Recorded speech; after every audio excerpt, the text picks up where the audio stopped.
welcome back to Sportsbook Review Videos. We are coming off of two straight very good nights of NBA action, and I am back here to try to make it three in a row here on a Sunday afternoon and evening of NBA picks.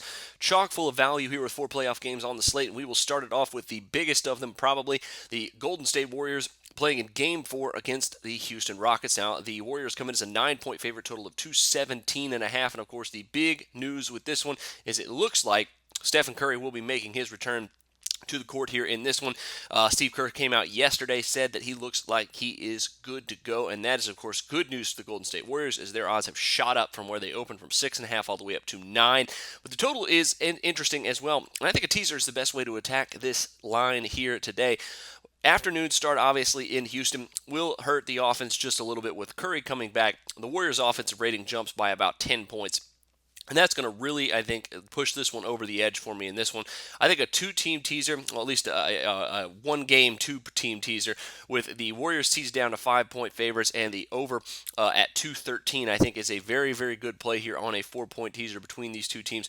Warriors actually were very good offensively on the road. Their defense may suffer just a little bit with Curry coming back in, maybe a little gimpy still on that ankle with the exception with Sean Livingston moving back to the bench. The Rockets and Warriors both shot very poorly from the field as well in game number 3.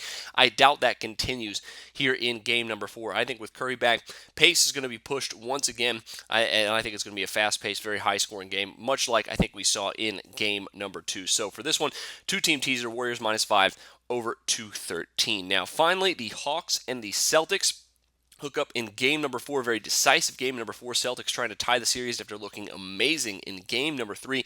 They come in as a 2-point favorite, but once again, the total here, a little bit more interesting, I think, at 204.5 points. Now, it's already down to 203.5 at some books, and I'm taking advantage of that because I think it's going the absolute wrong direction in this one. I am going over 203.5 for several reasons. There's a couple of things changed in game number 3 that I think the Celtics are going to continue to exploit here in game number 4. One, they started Jonas Jerebko and Evan Turner, which really helped them push the pace. They were starting two very big men at the power forward and center position. Now with Jerebko at the power forward, it gives them a lot more ability to run the floor.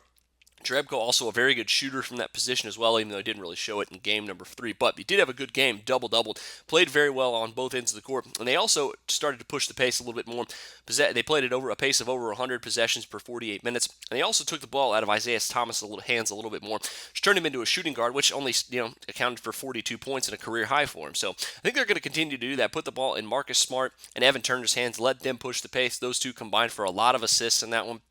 They're going to continue to do that here in game number 3.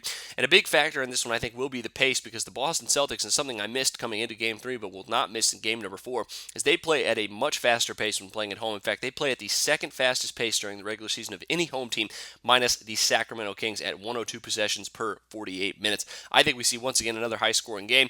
I think both of these teams are going to have a good shooting night, and I think, once again, the over here is a very good play at 203.5. Best of luck to you on both of those, and, of course, I will see you back here for some props later in the afternoon. But until then, for Sportsbook Review, I'm Jordan Sharp.